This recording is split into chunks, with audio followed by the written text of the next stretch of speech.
Modifying the display of content પરના spoken ટ્યુટોરીયલમાં તમારું સ્વાગત છે.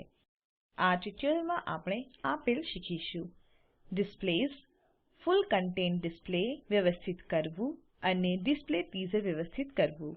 આ ટ્યુટોરીયલ રેકોર્ડ કરવા માટે હું વાપરી રહી છું Ubuntu Linux operating system, Drupal 8 અને ફાયરફોક્સ વેબ બ્રાઉઝર. તમે તમારી પસંદનું કોઈપણ વેબ બ્રાઉઝર વાપરી શકો છો. ચાલો આપણે બનાવેલી પહેલાની આપણી વેબસાઈટ ખોલીએ. આપણી પાસે આપણું કન્ટેન્ટ છે. જોઈએ તે વાસ્તવમાં કેવું દેખાય છે અને Drupal તેને પૃષ્ઠ પર કેવી રીતે રજૂ કરે છે. નોંધ લો, ટીઝર મોડમાં આપણને ટાઇટલ અને બોડી એક રીડ મોર સાથે મળે છે. જેમ આપણે નીચે સ્ક્રોલ કરીએ છીએ તો અહીં આપણને આપણા તમામ નવા કન્ટેન્ટ દેખાય છે. મૂળભૂત રીતે છેલ્લી બનાવેલી 10 નોડ્સ Drupal આઉટપુટ કરે છે, જેને હોમ પેજ પર બઢતી અપાય છે. નોંધ લો, અહીં નીચે અમુક પૃષ્ઠ ક્રમાંક છે: પૃષ્ઠ 1, 2, 3, નેક્સ્ટ અને લાસ્ટ. જો આપણે લાસ્ટ પર ક્લિક કરીએ છીએ તો આપણે ટીઝર મોડમાં નોડ્સની યાદી જોશું, જે ટાઇટલ બાદ રીડ મોર સહિત રહેશે. આ અરજી નથી. Drupal આપણને વ્યૂ મોડ્સ સુયોજિત કરવાની પરવાનગી આપે છે. સ્ટ્રક્ચર પર ક્લિક કરો અને ત્યારબાદ કન્ટેન્ટ ટાઇપ્સ. હવે ચાલો આપણા ઇવેન્ટ્સ કન્ટેન્ટ ટાઇપ માટે લેઆઉટ અપડેટ કરીએ. ડ્રોપ ડાઉન પર ક્લિક કરો, ત્યારબાદ મેનેજ ડિસ્પ્લે પર ક્લિક કરો. અહીં ઉપર નોંધ લો, મેનેજ ડિસ્પ્લે ટેબ પર એક ડિફોલ્ટ અને એક ટીઝર છે. ડિફોલ્ટ એ મૂળભૂત લેઆઉટ છે. આપણે એકાદ ફૂલ વ્યૂ લેઆઉટ ઉમેરવા જઈ રહ્યા છીએ. આગળ ટીઝર લેઆઉટ છે. ચાલો ટીઝર પર ક્લિક કરીએ. ટીઝર મોડમાં ફક્ત ઇવેન્ટ ડિસ્ક્રિપ્શન દ્રશ્યમાન છે અને લિંક્સ જે કે રીડ મોર લિંક છે. અહીં તે કહે છે ટ્રિમ્ડ લિમિટ 600 કેરેક્ટર્સ. આપણા ઇવેન્ટ કન્ટેન્ટ ટાઇપ માટે ટીઝર મોડ વધુ સારો બનાવવા માટે આપણે આમાંની અમુક વસ્તુઓને અપડેટ કરીશું. આગળ વધીએ એ પહેલા આપણે એ સમજવાની જરૂર છે કે Drupal આપણને લેઆઉટ્સ આપે છે. ચાલો સ્ટ્રક્ચર અને ડિસ્પ્લે મોડ્સ પર ક્લિક કરીએ. ત્યારબાદ વ્યૂ મોડ્સ પર ક્લિક કરો. નોંધ લો, અહીં ફોર્મ્સ મોડ પણ છે. ડેટા કેવી રીતે દાખલ થવો જોઈએ તે માટે આ ફોર્મ મોડ્સ એ લેઆઉટ છે. ડેટા કેવી રીતે દેખાવો જોઈએ તે માટે આ વ્યૂ મોડ્સ એ લેઆઉટ છે. વ્યૂ મોડ્સ પર ક્લિક કરો. કન્ટેન્ટ વ્યૂ મોડ્સ અંતર્ગત આપણે જોઈ શકીએ છીએ full content, RSS, search index, search results, teaser. સાથે જ આપણે નવું કન્ટેન્ટ વ્યૂ મોડ પણ ઉમેરી શકીએ છીએ. મુખ્ય વસ્તુ છે Drupal આપણને બોક્સ બહાર શું આપે છે તેના પર આપણે મર્યાદિત નથી. આપણી પાસે બ્લોક્સ, કમેન્ટ્સ, ટેક્સોનોમી ટર્મ્સ અને યુઝર પણ છે. આપણે આના પર આપણું પોતાનું વ્યૂ મોડ્સ ઉમેરી શકીએ છીએ. કૃપા કરીને નોંધ લો, આ યાદ રાખવાની મહત્વની વસ્તુ છે. આ બધું અહીં ઉપલબ્ધ છે, પણ દરેક કન્ટેન્ટ ટાઇપ માટે બધું સક્રિય નથી. ચાલો પાછા જઈને તે કરીએ. ચાલો સ્ટ્રક્ચર પર પાછા આવીએ અને કન્ટેન્ટ ટાઇપ્સ પર ક્લિક કરીએ. ઇવેન્ટ્સ કન્ટેન્ટ ટાઇપ પર મેનેજ ડિસ્પ્લે પર ક્લિક કરો. ફરી એકવાર આપણે એ પૃષ્ઠ પર છીએ જ્યાં ડિફોલ્ટ અને ટીઝર છે. નીચેની તરફ સ્ક્રોલ કરીને કસ્ટમ ડિસ્પ્લે સેટિંગ્સ પર ક્લિક કરો. ફુલ કન્ટેન્ટમાં એક ચેક માર્ક મૂકો. આનાથી આપણને ફીલ્ડો કેવા ગોઠવવા છે તે કરવાની પરવાનગી મળશે. જ્યારે આપણે નોડ તરફે વાસ્તવમાં જોઈએ છીએ, સેવ પર ક્લિક કરો. હવે અહીં ઉપર આપણી પાસે ફુલ કન્ટેન્ટ અને ટીઝર છે. આગળ આપણે આ બંને વ્યૂ મોડ્સ ને અપડેટ કરવાનું શીખીશું. પહેલા ચાલો ફુલ કન્ટેન્ટ વ્યૂ અપડેટ કરીએ. આ છે આપણા ફીલ્ડો. ફુલ કન્ટેન્ટ લેઆઉટમાં અને તે જ ક્રમમાં આવેલ છે અને લેબલ્સ કેવી રીતે દ્રશ્યમાન થાય છે. યાદપત્ર તરીકે ચાલો પાછા જઈને ઇવેન્ટ તરફે જોઈએ. Drupal camp Cincinnati પર ક્લિક કરો. બોડી ઉપરની તરફ આવેલ છે. ઇવેન્ટ વેબસાઇટ, ડેટ, ટોપિક્સ અને લોગો. જો આપણી પાસે એ હોય તો હવે આપણું કન્ટેન્ટ સેજ સારું લાગે છે એવું બનાવવા માટે ચાલો આને સાફ કરીએ. ઇવેન્ટ્સ માટે structure, content types, manage display અને ત્યારબાદ ફુલ કન્ટેન્ટ પર ક્લિક કરો. અહીં ઇવેન્ટ ડિસ્ક્રિપ્શન સંપૂર્ણ મોડમાં છે. ચાલો તેને લોગો નીચે ડ્રેગ કરીએ. ત્યારબાદ ચાલો લોગો માટે લેબલને છુપાવીએ અને તેને ઓરિજિનલ ઇમેજમાંથી મીડિયમ માપમાં બદલીએ. આ એક ઇમેજ સ્ટાઇલ છે. આપણે વ્યુઝ મેળવ્યા પછીથી ઇમેજ સ્ટાઇલ્સ વિશે વધુમાં જાણીશું. સમજી લો કે આપણે ઈચ્છિત કોઈપણ ઇમેજ સ્ટાઇલમાં કોઈપણ માપની ઇમેજ ઉત્પન્ન કરવામાં સક્ષમ છીએ. ત્યારબાદ તેને આપણે ઈચ્છા પ્રમાણે ક્યાં પણ વાપરી શકીએ છીએ. ચાલો અપડેટ પર ક્લિક કરો. હવે આપણો ઇવેન્ટ લોગો ડાબી બાજુએ રહેશે કારણ કે આ થીમ્સ ઇમેજોને ડાબી બાજુએ તરાવે છે. બોડી તેના ફરતે વીંટાશે. ચાલો ઇવેન્ટ ડેટ ને લેબલ ઇનલાઇન તરીકે મૂકીએ. ચાલો હવે ફોર્મેટ બદલીએ. જમણી બાજુએ આવેલ ગિયર પર ક્લિક કરો. કંઈક કોન્ફિગર કરવા માટે આપણે ગિયરને વાપરીએ છીએ. આપણે આને ડિફોલ્ટ લોંગ ડેટ માં બદલીશું.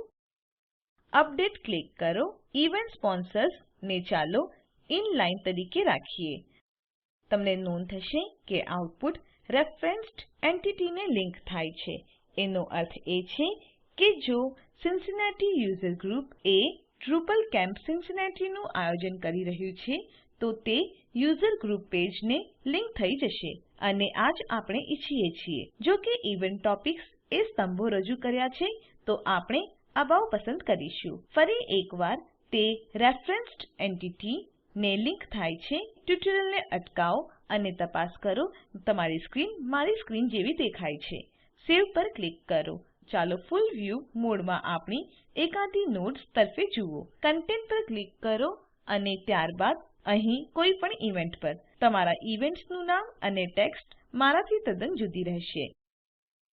આ એટલા માટે કારણ કે devel એ લોરેમ લિમ્સમ વાપરે છે. અહીં કોઈ પણ ઇવેન્ટ પર ક્લિક કરો. તમને હવે લેઆઉટ દેખાશે જે આના જેવું કંઈ દેખાય છે. આ ખૂબ સરસ દેખાય છે. Event website, event date, event sponsors, event topic સાથે સેજ સમસ્યા છે પણ આના માટે આપણે અમુક CSS વાપરી શકીએ છીએ. તેમના લિંક્સ બરોબર જગ્યાએ ચીંધે છે. ચાલો આપણી યુઝર ગ્રુપ કન્ટેન્ટ ટાઇપ માટે સંપૂર્ણ ડિસ્પ્લે અપડેટ કરો. સ્ટ્રક્ચર કન્ટેન્ટ ટાઇપ્સ પર ક્લિક કરો અને ત્યારબાદ યુઝર ગ્રુપ્સમાં મેનેજ ડિસ્પ્લે પર ક્લિક કરો. ફરી એકવાર આપણે આપણા વ્યુઝને અપડેટ કરવાની જરૂર છે. નીચે સ્ક્રોલ કરો, કસ્ટમ ડિસ્પ્લે સેટિંગ્સ ક્લિક કરો અને ફુલ કન્ટેન્ટ પસંદ કરો. આપણી પસંદગી મુજબ આપણે આમાંની કોઈપણ ડિસ્પ્લે અપડેટ કરી શકીએ છીએ. સેવ ક્લિક કરો.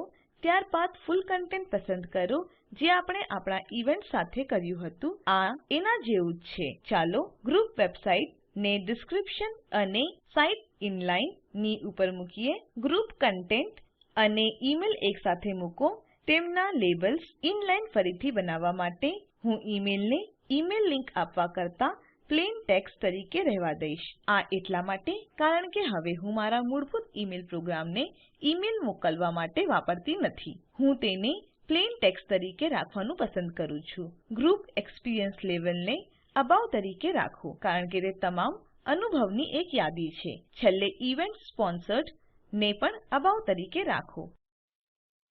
ફોર્મેટને લેબલ તરીકે રહેવા દો. આપણે એન્ટિટી ID અથવા રેન્ડર્ડ એન્ટિટી પણ પસંદ કરી શકીએ છીએ. પણ આવું કરવાથી આપણને અહીં ઇવેન્ટ પેજીસ નો જથ્થો પરિણામ સ્વરૂપ મળશે. હું આને લેબલ તરીકે રાખીશ. Link to the referenced entity આ રહી.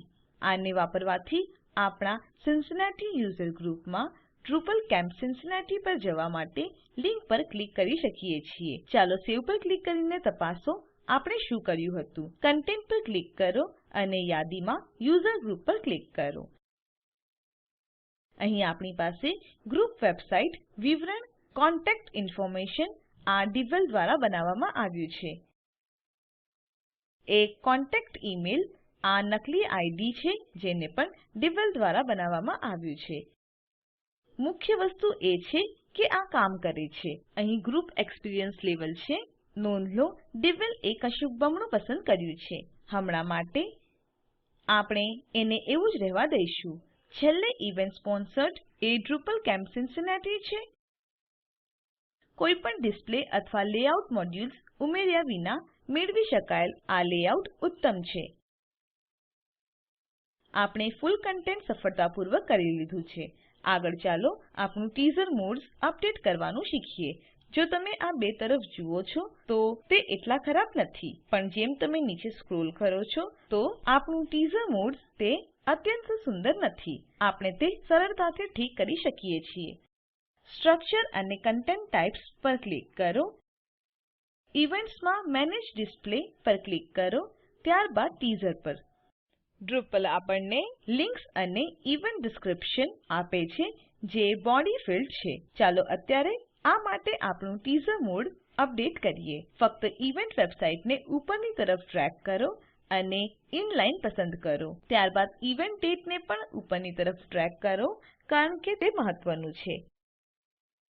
આગળ ઇવેન્ટ લોગોને ડ્રેગ કરીને તેને પણ ઉપરની તરફ મૂકો.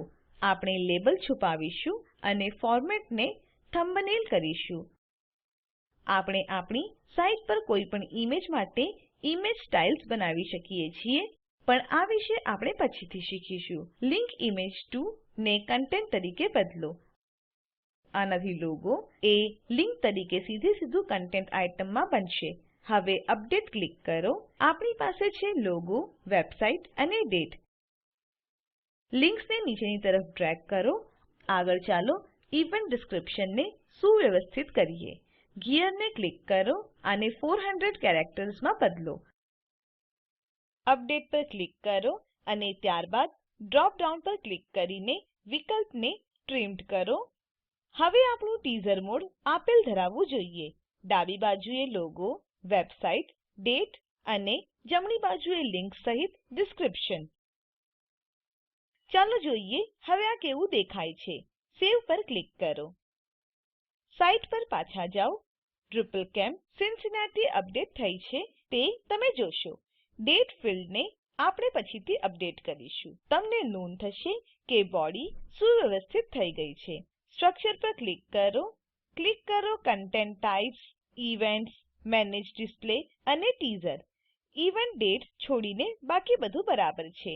ટાઈમ અગોના બદલે આપણે કસ્ટમ પસંદ કરીશું. અહીં નોંધ લો, ડેટ ફોર્મેટ માટે અહીં ફ્ફ્પ ડોક્યુમેન્ટેશનને લિંક છે. ચાલો હવે ડેટ ટાઇમ ફોર્મેટ અપડેટ કરીએ. સૌ પહેલા તેને રદ કરો. લોઅર કેસ આઇ અલ્પવિરામ કેપિટલ એફ જે એસ અલ્પવિરામ અને કેપિટલ વાય. આનો અર્થ એ છે કે અઠવાડિયાનો દિવસ, મહિનાનો દિવસ અને ત્યારબાદ યોગ્ય પ્રત્યય એસટી, એનડી, આરડી, ટીએચ અને 4 અંકી વર્ષ. અપડેટ ક્લિક કરો. આપણે હવે તારીખો પ્રિવ્યુ જોઈ શકીએ છીએ. સેવ ક્લિક કરો. ચાલો હમણાં માટે ઇવેન્ટ ડિસ્ક્રિપ્શન છુપાવી દઈએ. સેવ પર ક્લિક કરો. ચાલો આપણી સાઇટ પર એક નજર ફેરવીએ. હવે આપણા ઇવેન્ટ માટે ટીઝર અહીં જોઈ શકાવાય છે.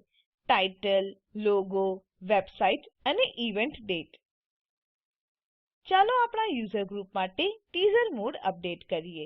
સ્ટ્રક્ચર, કન્ટેન્ટ ટાઇપ્સ પર ક્લિક કરો અને ત્યારબાદ યુઝર ગ્રુપ્સમાં મેનેજ ડિસ્પ્લે પર ક્લિક કરો. ત્યારબાદ ટીઝર પર ક્લિક કરો. આ વાળું સેજ જુદું છે કારણ કે આપણી પાસે કોઈ ઈમેજો નથી. આપણી પાસે એક યુઝર ગ્રુપ લોગો હોઈ શકત. ચાલો ઉપરની તરફ યુઝર ગ્રુપ વેબસાઇટ મૂકીએ. આપણે યુઝર ગ્રુપ ડિસ્ક્રિપ્શનને દર્શાવીશું નહીં. ચાલો ગ્રુપ કોન્ટેક્ટ ઈમેલ રાખીએ અને લેબલ ગ્રુપ વેબસાઇટ અને કોન્ટેક્ટ ઈમેલને ઇનલાઇનમાં બદલીએ. અહીં ફરીથી હું ફોર્મેટને પ્લેન ટેક્સ્ટ તરીકે રાખીશ કારણ કે હું મારું મૂળભૂત ઈમેલ વાપરતી નથી. આ અત્યંત સાદું ટીઝર મોડ છે. સેવ ક્લિક કરો. આપણી સાઇટ પર પાછા ફરીએ. સિન્સિનાટી યુઝર ગ્રુપ પાસે એક ગ્રુપ વેબસાઇટ અને contact email A read mode સહિત છે. આ રીતે આપણે ફૂલ કન્ટેન્ટ અને ટીઝર મોડ બંને માટે વ્યૂ મોડ્સ અપડેટ કરી છે. અનુગામી ટ્યુટોરિયલમાં આપણે આપણા લેન્ડિંગ પૃષ્ઠો પર જઈશું અને ઉપયોગી સ્વરૂપમાં આપણું કન્ટેન્ટ બહાર મેળવીશું.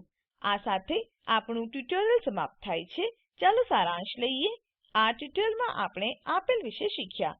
ડિસ્પ્લેસ, ફૂલ કન્ટેન્ટ ડિસ્પ્લે વ્યવસ્થાપિત કરવું અને ડિસ્પ્લે ટીઝર વ્યવસ્થાપિત કરવું.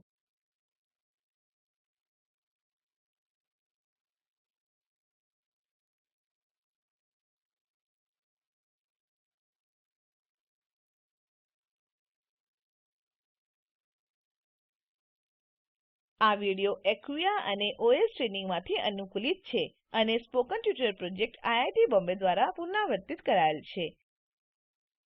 આ લિંક પર ઉપલબ્ધ વિડિયો નિહાળો તે સ્પોકન ટ્યુટોરિયલ પ્રોજેક્ટ માટે સારાંશ આપે છે. સ્પોકન ટ્યુટોરિયલ ટીમ સ્પોકન ટ્યુટોરિયલના મારફતે વર્કશોપ આયોજિત કરે છે. જેઓ ઓનલાઈન પરીક્ષા પાસ કરે છે તેઓને પ્રમાણપત્રો આપે છે. વધુ વિગતો માટે અમને લખો. સ્પોકન ટ્યુટોરિયલ પ્રોજેક્ટને ભારત સરકારના આપેલ વિભાગ દ્વારા ફાળો આપવામાં આવ્યો છે. NMEICT ministry of human resource development અને NVLI ministry of culture. IIT Bombay તરફથી ભાષાંતર કરનાર હું જ્યોતિ સોલંકી વિદાય લઉં છું.